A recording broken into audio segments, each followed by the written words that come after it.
మీ షాప్లో సేల్ అయితే బిజినెస్ పెరుగుతుందా? సో బిజినెస్ పెరగాలంటే సేల్ ఒక్కటే సరిపోతుందా? సేల్ కాకుండా ఇంకా బిజినెస్ గ్రోత్కి ఏం కావాలి? ఒక సేల్ ఒక్కటైతే సరిపోదు. సేల్తో పాటు ముఖ్యంగా కావాల్సింది అకౌంటబిలిటీ. సో ప్రతి షాప్కి కానీ షాప్ ఓనర్కి కానీ అకౌంటబిలిటీ చాలా ఇంపార్టెంట్. ఈ అకౌంటబిలిటీలో 2-3 రకాలు మనకి. Accountability for billing, accountability for stocks, accountability for payments. మనం కస్టమర్కి బిల్ ఇచ్చేటప్పుడు ప్రాపర్ బిల్లింగ్ ఇస్తున్నామా? మనకి అకౌంటబిలిటీ ఫర్ స్టాక్స్ అంటే మన దగ్గర ఎంత స్టాక్ ఉంది, మనం ఎంత స్టాక్ కొన్నాము, ఎంత స్టాక్ వాల్యూ ఈరోజు మన షాప్లో ఉంది, ఇది accountability for stock. Accountability for sale, so ఈ నెల కానీ ఈ రోజు కానీ ఈ వారం కానీ టోటల్గా మనం సేల్ ఎంత చేసాము, ఆ సేల్ అయిన పేమెంట్ని ఎక్కడ ఖర్చు పెట్టాము, ఎక్కడ మనం స్టోర్ చేసాము. అండ్ ఆ తర్వాత వచ్చేసి అకౌంటబిలిటీ ఫర్ పేమెంట్స్. సో ఎవరెవరికి మనం ఎంతెంత పేమెంట్ ఇవ్వాల్సిన వాళ్ళకి, మనం ఏదైనా స్టాక్ కొనుక్కొచ్చుకున్న వాళ్ళు కానీ, మన టెనెంట్స్ రెంటే కావచ్చు, శాలరీసే కావచ్చు, ఇంకా ఎవరెవరికి ఇవ్వాలి. సో దాని టైం లైన్ ఏంటి, ఒక నెల రోజులు వాళ్ళ టైం లైన్ అంటే ప్రాపర్ టైం లైన్లో మనం పేమెంట్ చేసేలాగా ఉండాలి.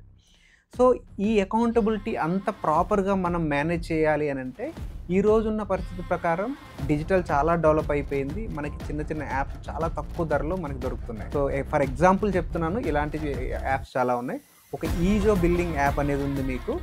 సో ఈ ఈజో బిల్లింగ్ యాప్ అనేది మీకు మొబైల్లోనే మీరు ఈజీగా స్టాక్స్ కొన్నది యాడ్ చేసుకోవచ్చు, స్టాక్ సేల్ చేసింది బిల్ తీసుకోవచ్చు, యాజ్ వెల్ యాజ్గా ఇన్వెంటరీ మనకు స్టాక్ ఎంత ఉందో చూసుకోవచ్చు, ప్రతి వారం ఎనాలిసిస్ చేసుకోవచ్చు, ఏ రోజు ఎంత అమ్మాము, ఏ వారం ఎంత అమ్మాము, ఏ నెల ఎంత అమ్మాము అనేది చూసుకోవచ్చు. సో దాంతోపాటు మీకు ఒక చిన్నది ఒక 3 ఇంచ్ది థర్మల్ ప్రింటర్ కూడా తీసుకుంటే అది బ్లూటూత్ ద్వారా కనెక్ట్ అవుతుంది. మీకు వెరీ సింపుల్గా మీ పాకెట్లోనే ఎప్పుడు బిల్లింగ్ అనేది ఉంటుంది.